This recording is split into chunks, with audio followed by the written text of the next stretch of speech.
ودين الحق ليظهره على دين كله وكفى بالله شهيدا. أشهد أن لا إله إلا الله وحده لا شريك له وأشهد أن محمدا عبده ورسوله صلى الله عليه وعلى آله وصحبه وسلم تسليما كثيرا. Amma ba'd. Ahibati rahimani Allah wa iyyakum, kita kembali bersama kitab Al-Adab Unwanus Sa'adah karya Syekh Shalih Ibni Abdul Aziz Utsman Sindi hafizahullah taala. Dan sekarang kita masih halaman 23 ya. Wal ghibah ghibatun wa in qulta ana aqulu hadza amamahu wa la akhafu. Itu. Habis itu betul. Ghibah adalah ghibah meskipun kamu mengatakan aku mengatakan ini di depannya dan aku tidak takut.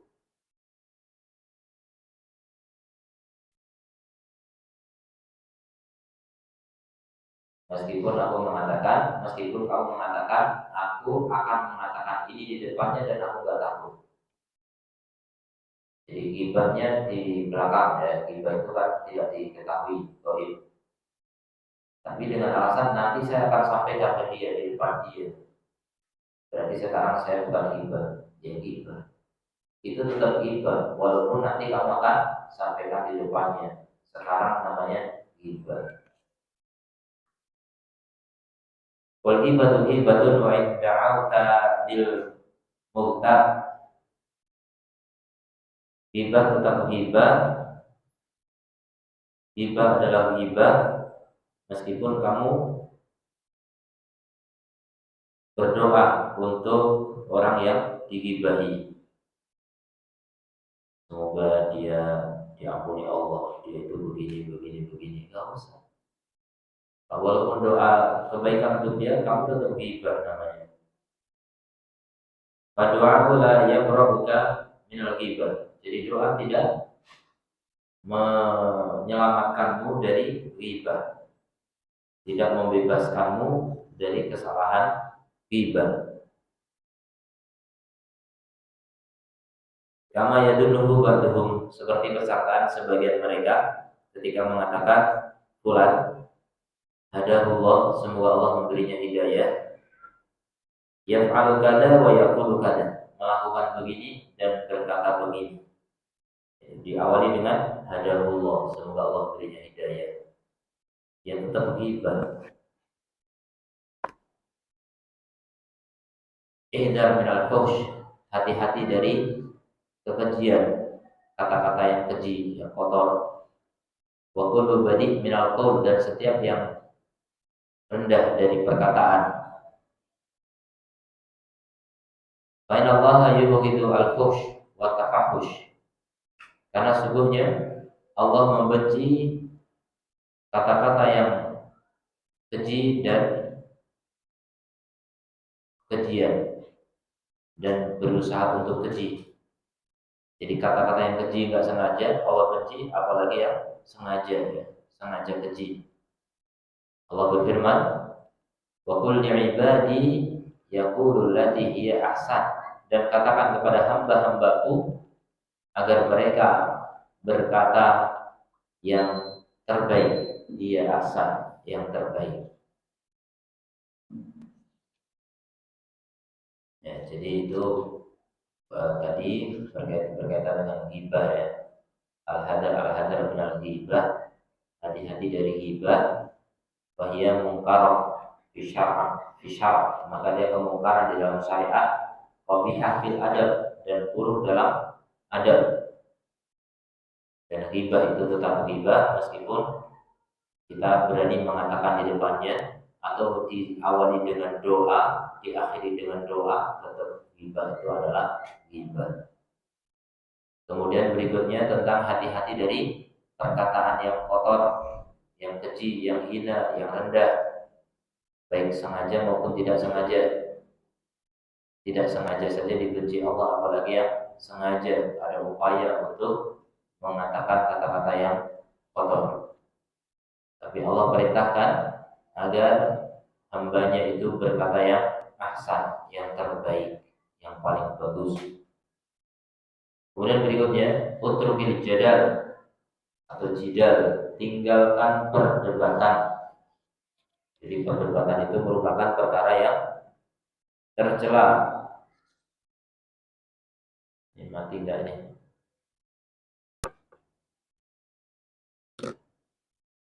Ada warna.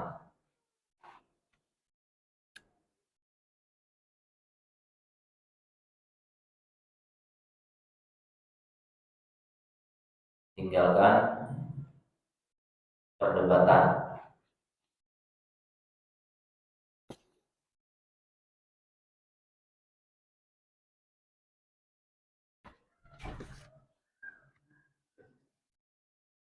Tadi hidup, mungkin habis. Ntar lagi habis.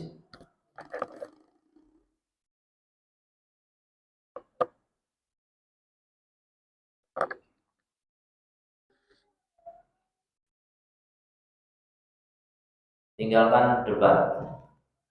Baina hadza mahmadatun wa in kunta muhiqqan. Maka ini terpuji meskipun kamu benar. Jadi meninggalkan debat itu perkara yang terpuji ya. Meskipun kamu benar, tinggalkan saja karena perdebatan itu tidak bagus. Dalam hadis yang telah lalu, ana za'imun bi baitin fi rabadil jannati liman tarakal mira wa in kana muhiqqan. Aku jamin surga, aku jamin satu rumah di tepian surga bagi orang yang meninggalkan debat walaupun benar. Itu berarti luar biasa ya. Jadi kalau sekarang ada kepala daerah bilang kepada antum, siapa yang bisa meninggalkan debat meskipun berat, aku kasih rumah di pinggir pantai. Mau nggak antum meninggalkan debat? Mau, pasti gampang, cuma ninggalin aja. Ini di pinggiran surga, di pinggiran Nongsa saja senang. Apalagi yang nggak punya rumah ya. Jadi tinggalkan debat, nggak usah debat. Jangan suka debat. Ini zaman edan ya. Memang nggak boleh bilang zaman edan, tapi memang kebanyakan orangnya edan. Orangnya sih, zamannya nggak edan, orangnya maksudnya. Zaman sih baik-baik saja. Tapi banyak orang yang edan. Gimana edannya? Sudah nggak peduli lagi dengan baik dan buruk, benar dan salah. Debat, banyak orang debat, banyak orang rebutan kekuasaan, dan isinya nanti perdebatan. Semuanya merasa paling cerdas, paling benar idenya, paling bagus pikirannya. Ini perdebatan seperti ini tidak baik dalam agama. Perebutan kekuasaan aja udah merupakan perkara yang dilarang oleh Rasulullah SAW. Dan isinya pasti banyak perdebatan. Itu yang kekuasaan politik ya. Dalam masalah agama pun demikian. Masing-masing orang yang berilmu itu ingin paling menonjol, ya, ingin mengalahkan yang lain, ingin agar tidak ada seorang pun yang mengungguli dia. Ini juga bahaya seperti itu. Akhirnya berdebat, tentang debat, jadi menjadikan agama sebagai lahan perdebatan. Ini tidak dibenarkan. Tidak ada contohnya dari salafus saleh. Pokok kalau mereka sungguh telah berkata, Rasul mudaroh tarkul mumaroh. Pimpinan mudaroh itu ya berbahasa basi untuk kebaikan orang lain gitu. Berbuat baik lah artinya. Pimpinan dari berbuat baik pada orang lain adalah meninggalkan perdebatan.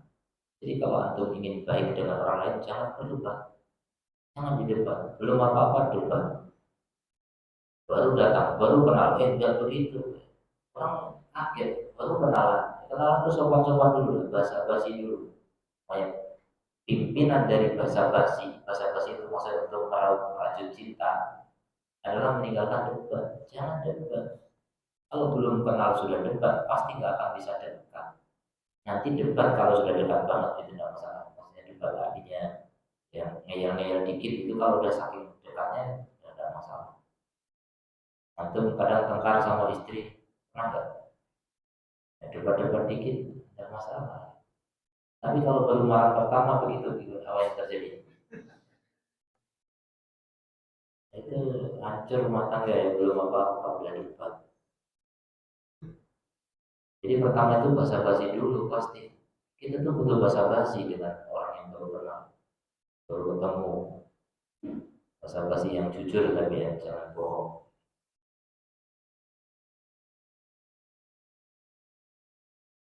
Kemudian kasratul dhahik tumitul qalb. Permasalahan berikutnya ini masalah tertawa ini. Jadi ini masih gabungan dari adab pergaulan semuanya dari awal. Adab pergaulan.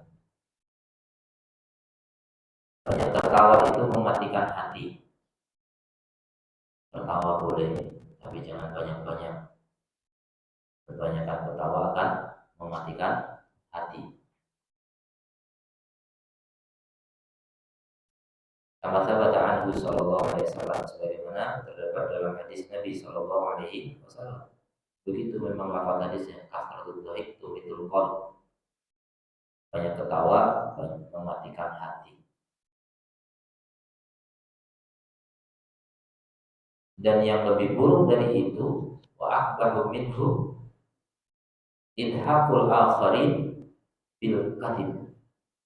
Membuat orang tertawa dengan dusta. Itu tambah lagi dosanya. Banyak tertawa buruk. Membuat orang tertawa keburukan karena jadi banyak tertawa. Pelawak, profesi pelawak ini termasuk profesi yang buruk. Walaupun dikatakan penghibur yang menghibur orang, tapi jadi banyak tertawa, tidak bagus. Apalagi lawakannya mengandung dusta, tambah dosa lagi. Jujur saja nggak baik, apalagi dusta. Di dalam hadis dari Nabi Shallallahu Alaihi Wasallam, wailun lilladzi yuhadditsu wa yakdzibu liyudhika bihi al-qaum liyadhaka bihi al-qaumu wailun lahu, celaka bagi orang yang berbicara kemudian berdusta untuk membuat kaum tertawa, agar kaum tertawa dengan pembicaraannya itu. Celaka baginya, celaka baginya. Jadi didoakan celaka oleh Nabi Shallallahu Alaihi Wasallam. Dan ini termasuk kategori dosa besar ketika ada ancaman. Apalagi diulang, celaka baginya, celaka baginya. Tapi itu pelawak kok nggak celaka? Celaka itu nggak harus dohir. Celaka yang paling bahaya itu batin. Gimana batin celaka? Batin yang sulit menerima hidayah, celaka. Makanya jarang ada pelawak kok mendapat hidayah kepada sunnah. Ada nggak? Hampir nggak ada. Rata-rata apalagi yang ceramahnya pakai lawakan-lawakan itu sulit untuk mengenal sunnah. Kalau yang mungkin penceramah atau ustadz-ustadz dari berbagai aliran macam-macam bisa kenal sunnah, itu yang nggak banyak tertawa. Kalau yang banyak tertawa susah kenal sunnah. Karena memang didoakan celaka oleh Nabi Shallallahu Alaihi Wasallam. Celaka orang yang berbicara, berdusta untuk membuat orang tertawa.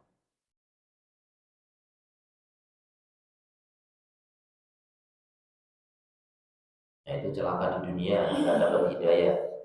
Kalau nggak dapat hidayah, otomatis celaka di akhirat. Jadi nggak untung sama sekali orang yang suka berbohong untuk membuat orang tertawa.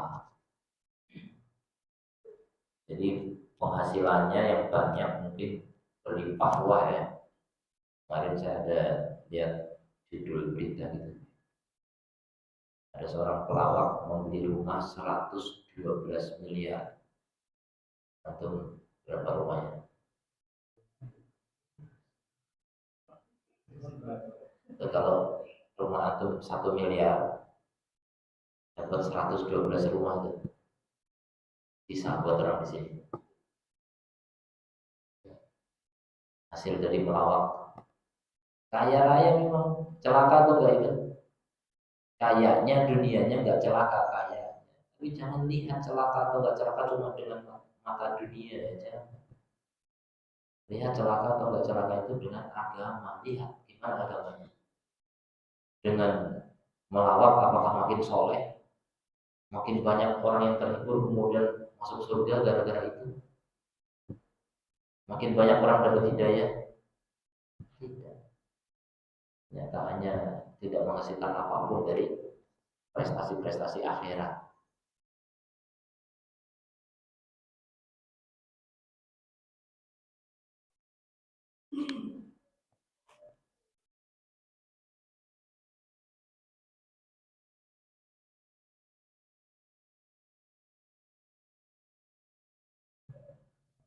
Kemudian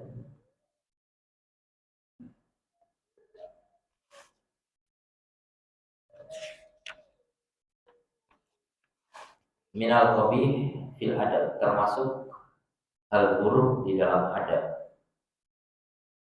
Antum dia ra'yaka fi kulli saghiratin wa kabiratin.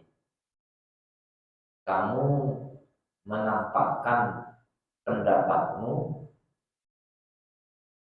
dalam setiap yang kecil dan besar. Jadi pokoknya kamu pengennya orang itu semua pakai pendapatmu gitu. Setiap urusan apa kamu maunya berpendapat dan itu yang harus diambil.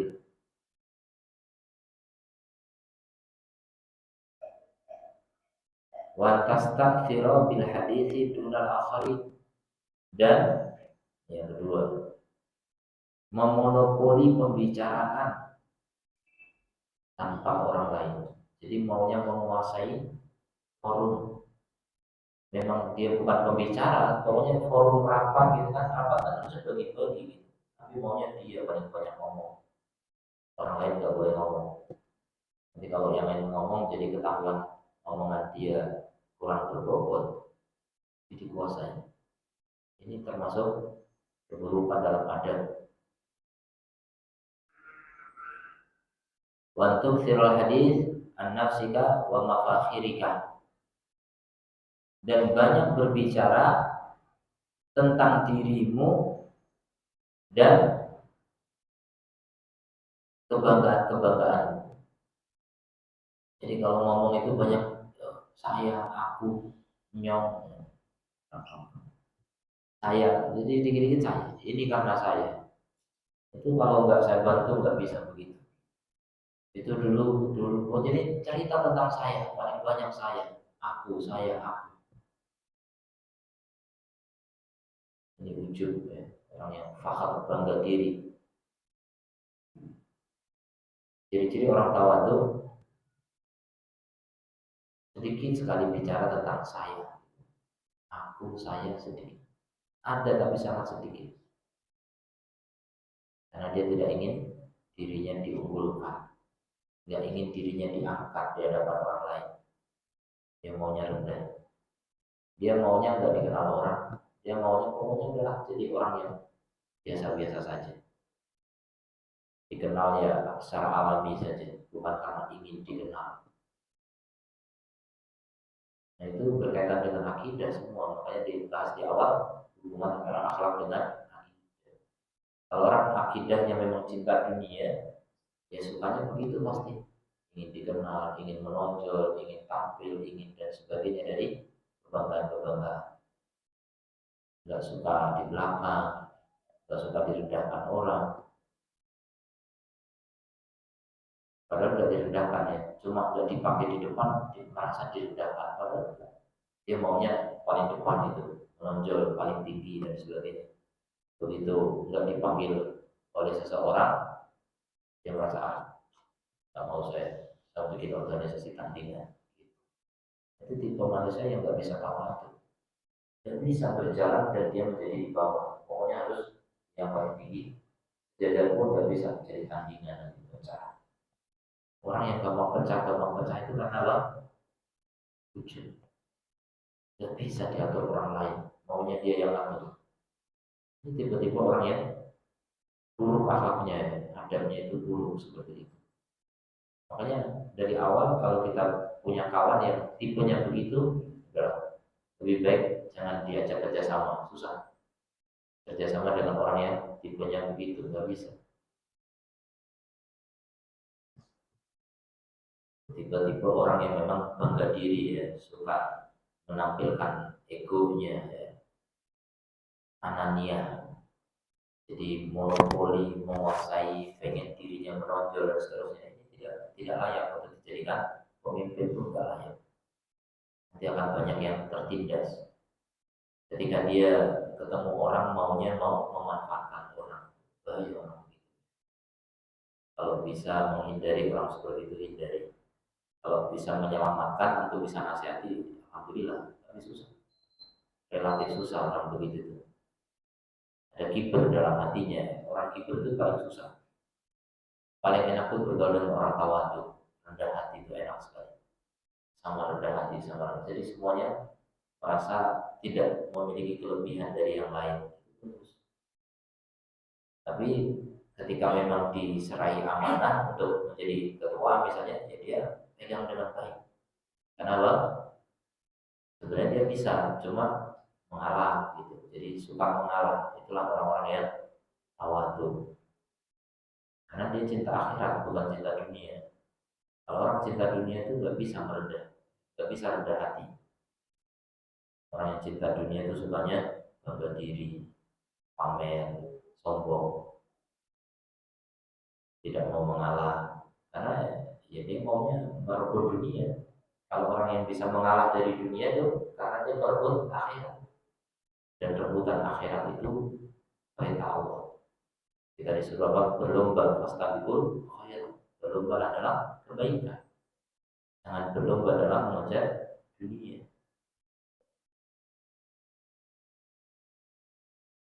Kemudian tasarruf fi nashril akhbar qabla tathabbut minha.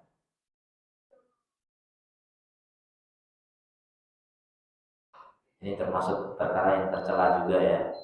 Terburu-buru dalam menebarkan berita sebelum memastikan kebenarannya, sebelum tasabut, tahakkuk atau tabayyun. Jadi sebelum klarifikasi, sebelum cek, dicek, sebelum di cross check. Jadi belum dibandingkan, pokoknya belum dianalisa, belum diteliti, belum dibandingkan, tiba-tiba sudah disebarkan.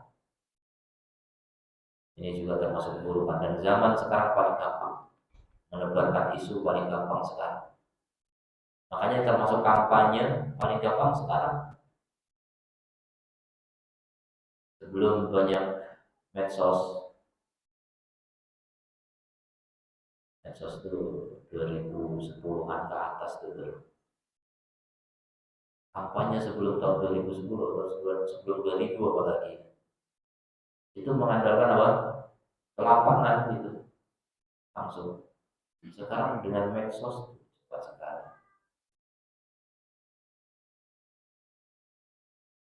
Nah itu banyak dengan medsos itu kita sebar padahal palsu.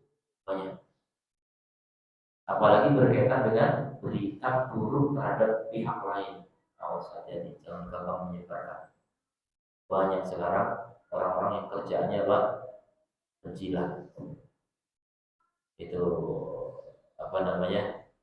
Buzzer. Buzzer itu digaji untuk menjatuhkan orang lain. Dibayar dengan melakukan penipuan, kedustaan. Alhamdulillah tidak. Dan itu efektif sekali di zaman medsos seperti sekarang. Gampang sekali tersebar. Hampir termasuk kayak bukan bukan soal kampanye saja ya, bukan masalah politik saja, masalah Palestina misalnya. Banyak sekali berita-berita digoreng, dibuat, dibikin yang pro Israel misalnya. bikin cerita-cerita palsu tentang Palestina dan sebagainya. Jadi begitu. Hati-hati orang menebar berita hari ini. Sulit sekali kita memastikan kebenaran sebuah berita. Ini zaman hoax. Kedustaan lebih banyak tersebar daripada kebenaran. Kalaupun ada berita benar, mungkin secara umum dari satu berita yang benarnya itu ada, tapi kedustaannya banyak. Bercampur dengan kedustaan, ada tambahan, ada pengurangan, ada penggantian dan sebagainya dalam berita itu. Lalu orang punya tendensi dunia itu seperti itu. Alhamdulillah. Jangan terburu-buru menebar berita. Waqabla tahaqquqi sebelum dipastikan kebenarannya. Min jadwa nashriha dari keinginan untuk menebarkannya insahat kalau benar safahun wa khifatun wa taisyun. Jadi yang gampang menebar itu adalah kedunguan, safah, khifatun, kerendahan, dan taish, serampangan. Di tindakan-tindakan gegabah, sembrono, serampangan, ceroboh. Kemudian perkara berikutnya termasuk perkara yang buruk adalah enggak buruk lagi. Kadang-kadang titiknya enggak benar-benar titik itu yang tadi. Al-mizah hasanun wal iqlalu minhu hasan. Bercanda itu bagus, tapi mengurangi canda lebih bagus. Jadi jangan banyak-banyak. Makanya kalau kita lihat ya dalam kajian ilmiah ada candanya. Antum lihat kajian Ustaz Sunnah ya, Ustaz Safi, Ustaz Khalid, Ustaz Badrul Salam, Ustaz Iranda dan lain sebagainya. Ada candanya. Tapi seberapa? Jadi 1 jam berbicara, candanya berapa menit? Sedikit. Coba bandingkan dengan penceramah lucu itu. Memang gak laku kalau gak lucu. Dari 1 jam ceramah, berapa menit itu candanya? Bisa lebih dari 30 menit. Bisa lebih dari itu, tertawa terus. Ini candaan yang berlebihan, tidak dibenarkan dalam Islam. Bercanda bagus, tapi mengurangi lebih bagus lagi. Semakin dikurangi semakin bagus. Tapi jangan habis juga, tetap ada candaan. Hidup kalau nggak ada candaannya, terlalu sepaneng, terlalu strength gitu, keras, datar, hidup yang monoton itu juga nggak bisa diterima oleh hati manusia secara umum. Wa min al-mizah al-munkar, dan termasuk canda yang mungkar, canda yang buruk. Al-iklan ikhfa'u mata'il insan.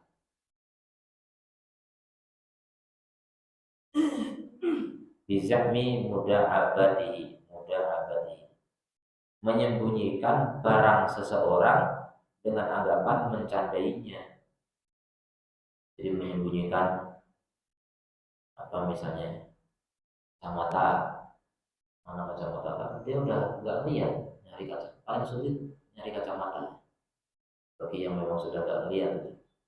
Jangan lihat kalau pakai kacamata, dan dia nyari kacamata gimana sih? Jangan, ini bercanda berlebihan begitu, termasuk canda yang mungkar begitu.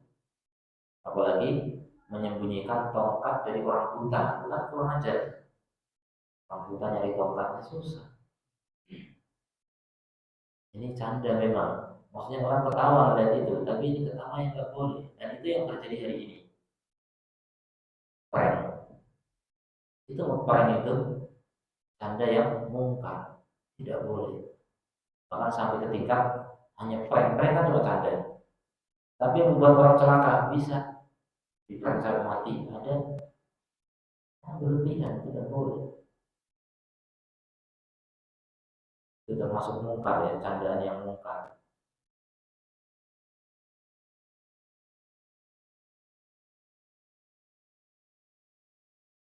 Wahada yang aluhu ba'dun nas bahwa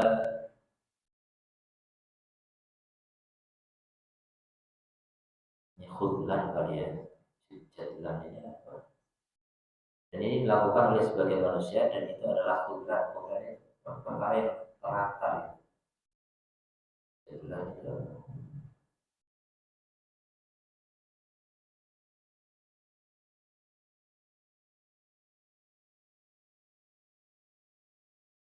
gembira, gembira, riang gembira. Bahwa jadlan, ya bedanya jadlan. Ini dilakukan oleh sebagian orang dan dia gembira. Jadi mencandai orang, menyembunyikan barang orang, kemudian tertawa gitu senang. Prank itulah. Jadi sekarang prank itu rata-rata gitu. Prank pura-pura jadi hantu gitu kan. Gelap-gelap tiba-tiba muncul gitu. Prank. Tahu-tahu orang bawa tongkat dilempar, luka-luka hantunya. Itu gitu resikonya ada gitu. Bercanda berlebihan. Ini dilarang, tidak boleh. Jadilah itu gembira, orang yang gembira. Kemudian wa yafalu an annahu qad waqa'a fi ismin, dan dia lalai kalau dia itu bisa terjerumus ke dalam dosa. Karena menyakiti orang itu dosa ya, segala bentuk membuat orang sedih dosa. Dan itu bahkan tertawa di atas penderitaan orang lain dosa lagi. Menertawakan, jadi bercanda yang kemudian dalam candaan itu ada korban, lawakan yang caranya dengan mengejek orang, itu lawakan tingkat rendah, satir, sarkas, itu nggak boleh. Jadi canda itu jangan menjatuhkan orang. Coba ada dulu saya kecil itu pelawak di Indonesia, satu grup pelawak itu candanya selalu menjatuhkan orang, dan memang di grup itu rata-rata orangnya kayak diejek-ejek gitu, kayak punya cacat inilah, cacat itu, cacat itu. Jadi segala kekurangan itu dijadikan sebagai bahan candaan, bahan lawakan. Gak kreatif, gak kreatif mereka bercanda. Canda itu kalau nggak menjatuhkan orang nggak lucu, ini nggak kreatif. Kan bisa orang kalau punya kreativitas, punya kecerdasan bisa melawak tanpa harus menjatuhkan orang lain. Itu namanya menertawakan orang ya, gembira di atas penderitaan orang, dan itu dosa. Nabi SAW bersabda, la ya'khud ahadukum mata sahibihi, jangan salah seorang dari kalian mengambil barang orang lain, lala ibad, tidak bermain, wala dan tidak juga serius. Pokoknya bermain, bercanda pun nggak boleh. Wa idza akhadha ahadukum 'asa sahibi, kalau ada salah seorang dari kalian mengambil tongkat saudaranya, falyaruddaha ilaihi, maka kembalikan kepadanya. Jadi bercanda dengan mengambil barang orang tidak dibolehkan. Prank itu rata-rata tidak dibolehkan. Baik mengambil atau memberi atau apa, pokoknya hal-hal yang mengagetkan, yang bisa jantungan, orang bisa kena penyakit jantung.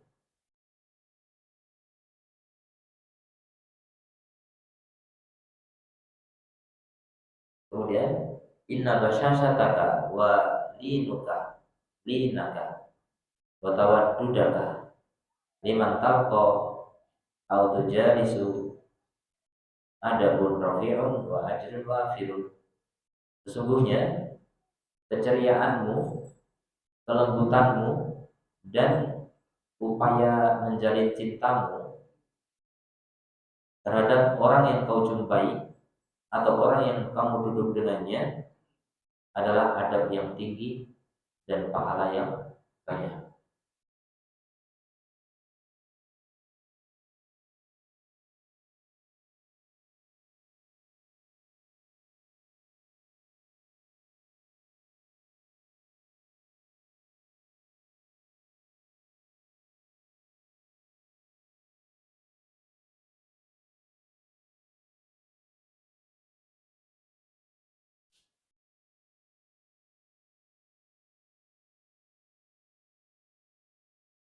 Jadi ceria ketika ketemu orang, ketika duduk juga tetap senyum dan seterusnya. Kemudian lembut dalam berkata, dalam bersikap.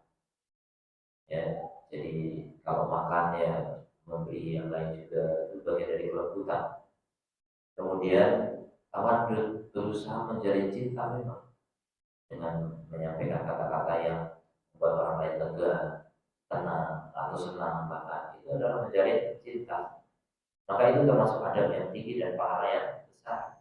Nabi SAW menyatakan apa namanya, ahabul amali ilallah, amal yang paling Allah cintai seluruh untuk tudkhiluhu ala muslim, rasa senang yang kau masukkan ke dalam hati seorang. Jadi rasa senang itu kita masukkan ke hati orang dengan cara apapun, itu adalah amal yang paling Allah cintai.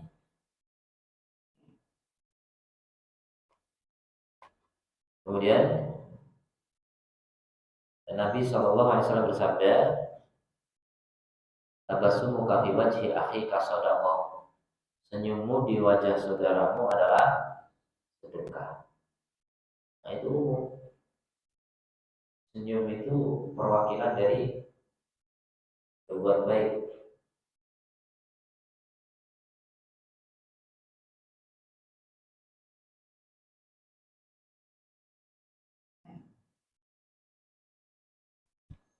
Ya, senyum itu apa? Keinginan untuk berbuat baik dengan cara yang paling ringan sebenarnya. Itu kalau berbuat baik dengan cara memberi, kan pasti ada yang berkurang dari yang kita berikan. Memberi duit berkurang, duit kita memberi makanan berkurang. Kalau memberi senyum, tidak ada yang berkurang. Bibir saya berkurang gara-gara senyum, enggak, malah bertambah. Ya ada. Jadi itu paling gampang ya. Berbuat baik paling gampang itu senyum. Makanya kalau orang nggak bisa senyum, akhirnya terhalang dari banyak kebaikan. Itu berbuat baik yang gratis, senyum. Makanya orang paling rajin senyum paling banyak pahalanya. Gimana biar bisa rajin senyum? Latihan. Ketemu kucing senyum, ketemu tiang listrik senyum. Jadi teruslah tersenyum sampai kamu dianggap gila. Cuma dianggap kan, yang penting gak gila, kan masalah. Jangan sampai kalah dengan orang gila gitu maksudnya. Orang gila aja bisa keramas selalu sedih. Berarti orang paling bahagia siapa? Orang gila itu. Kelewat bahagianya. Lalu tersenyum. Orang gila itu punya dunia sendiri. Dia walaupun nggak ada kawan, tetap bisa senyum-senyum sendiri. Tetap bisa bermain dengan apa yang dia sukai. Macam orang gila.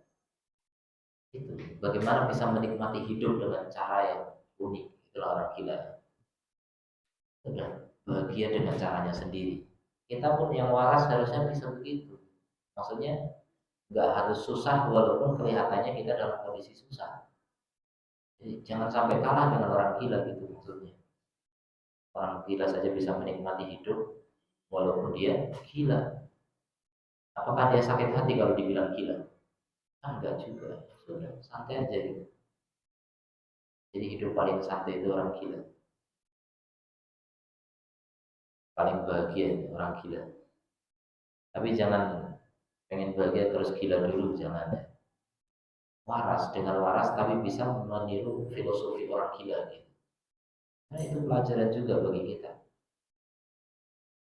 Orang hebat tuh bisa mengambil pelajaran dari pengalaman orang lain. Jadi untuk bisa mengetahui kebaikan atau keburukan nggak harus kita yang mencoba ya. Pengalaman orang lain bisa jadikan pelajaran bagi kita.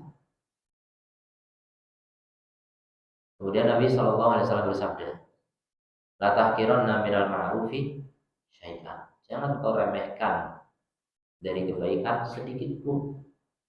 Berbuat baik sedikit pun jangan kau remehkan.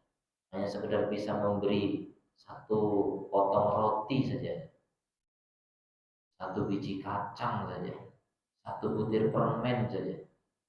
Itu kebaikan, jangan kau remehkan. Dulu Aisyah punya kurma cuma 3, ada pengemis datang 3, ibu dan 2 anak, dikasih semua satu-satu. Nabi mengatakan, eh, walau intakunar walau bisyiki tamrotin, hindari neraka walaupun dengan setengah kurma. Jadi setengah kurma bisa menghindarkan kita dari neraka. Jadi jangan diremehkan sedekah setengah kurma itu. Di sini juga Nabi contohkan, jangan remehkan perbuatan baik sekecil apapun, walau antal akhaka biwajhin tolikin, meskipun dengan cara kamu lemparkan kepada saudaraku dengan wajah yang senyum. Kamu lemparkan, kamu berjumpa dengan saudaramu dengan wajah yang lepas, tolik itu lepas, senyum. Jangan jangan cemberut, jangan cemberut itu mengkerut gitu. Nah, lepas saja wajahnya, dilepas. Jangan ditahan-tahan kalau mau senyum.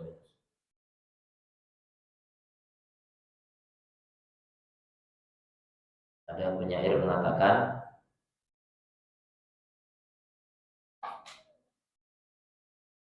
Abunaya, wahai anakku, wahai anak kesayanganku, innal birra syai'un hayyinun. Sesungguhnya kebaikan itu sesuatu yang mudah. Wajhun taliqun wa kalamun linun layyinun. Wajah yang ceria dan kata-kata yang baik. Itu saja, masa sulit. Itu mudah sekali. Ini nasihat seorang bapak kepada anaknya, ya Masya Allah. Bunaya, itu bunida. Wahai anakku, innal birra syai'un hayyinun, wajhun taliqun wa kalamun layyinun.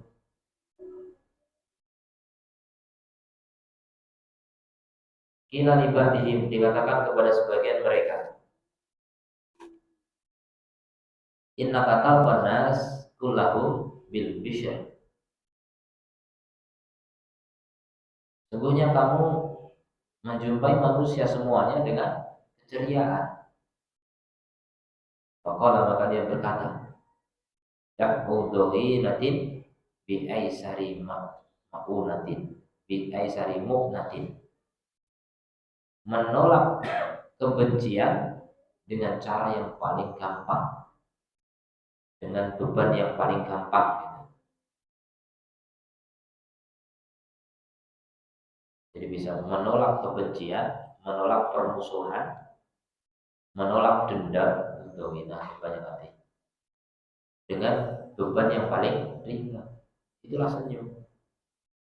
Musuh, penjahat, perampok, antum senyumin, bisa batal itu mau merampok. Iya. Orang rencana mau mukulin kita gitu, tapi kita senyum aja, bisa batal. Saya dulu ingat waktu kuliah, mau menghadap dosen, dibilang itu dosen killer, pokoknya kalau urusan sama dia susah. Saya dapat taufik dari Allah untuk senyum, padahal saya aslinya susah senyum. Nah, kenapa waktu itu saya pikir senyum, sudah. Begitu datang senyum, pokoknya sambil ngomong sambil senyum, gampang, beres. Jadi gampang sekali. Begitu keluar, gimana? Sudah selesai. Kok bisa? Ya, saya nggak kasih tahu rahasianya. Ya alhamdulillah gitu saya bilang. Rahasianya senyum ternyata. Jadi sekiler-kilernya dosen bisa runtuh dengan senyum. Bisa.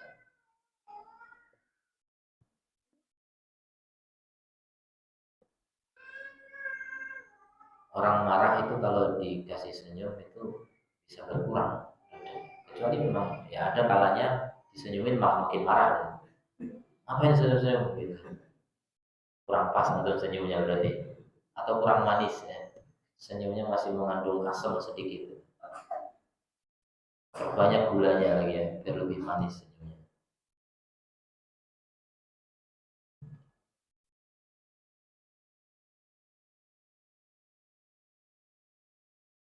Waktu sabu ikhwanin bi asri mabdulin, dan meraih kawan dengan pengorbanan yang paling ringan. Itulah senyum. Nah, orang kalau banyak senyum kawannya pasti banyak, jamin tuh. Tapi kalau orang cenderung sendiri, main sendiri, HP, ketemu orang sendiri, cenderung lagi gitu.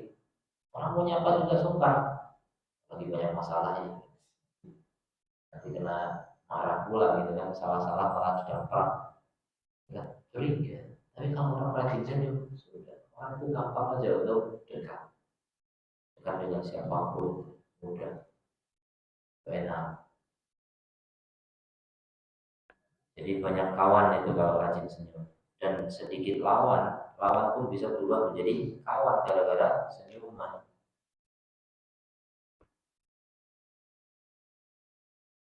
Antum sendiri mungkin pernah merasakan ya, mungkin antum punya anak, kadang pengen marah ke anak, anak senyum terus dimarahin, jadi marah serius, tak tega mau marah, dimarahin kau senyum.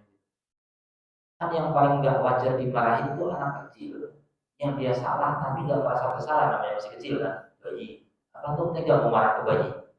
Dilihat dia senyum, padahal dia salah. Barusan numpahin minuman, senyum, nggak jadi marah. Jadi, jadi gampang sekali meluluhkan hati orang dengan senyuman sebenarnya. Tapi ada kalanya gagal juga ya, itu tadi kurang cepat senyum atau gimana gitu, kurang tepat senyumnya. Tapi secara umum senyuman itu efektif sekali untuk meredam kemarahan orang. Kalau preman gitu merampok antum, malah antum senyum-senyum, itu preman bisa takut nih. Orang kok nggak takut, takut-takutin kok malah senyum, berarti ilmunya lebih tinggi nih kan. Takut, bisa gagal itu, bisa batal. Kan orang kalau senyum itu menunjukkan apa? Mentalnya kuat. Coba kalau antum dipalak, dirampok gitu, bentar gitu kan, nggak bisa senyum, ya udah makin berani premannya. Tapi kalau antum senyum, takut. Jangan-jangan ini TNI pula gitu.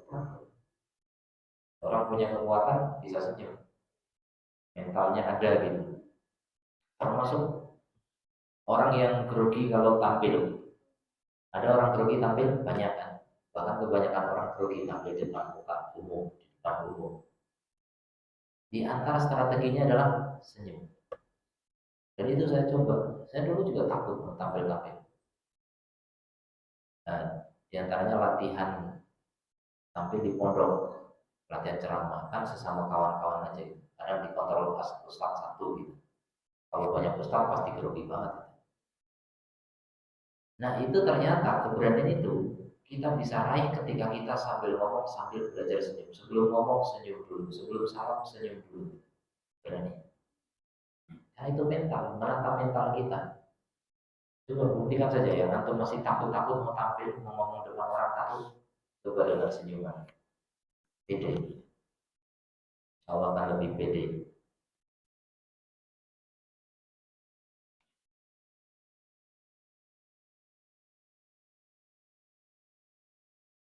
Ya, sampai di sini dulu. Mungkin ada pertanyaan?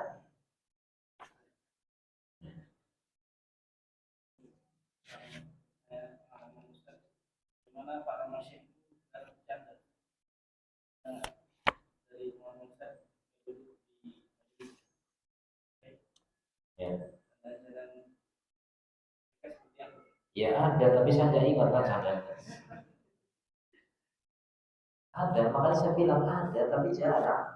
Dari 1 jam ngaji gitu, ada paling satu dua gitu, nggak banyak.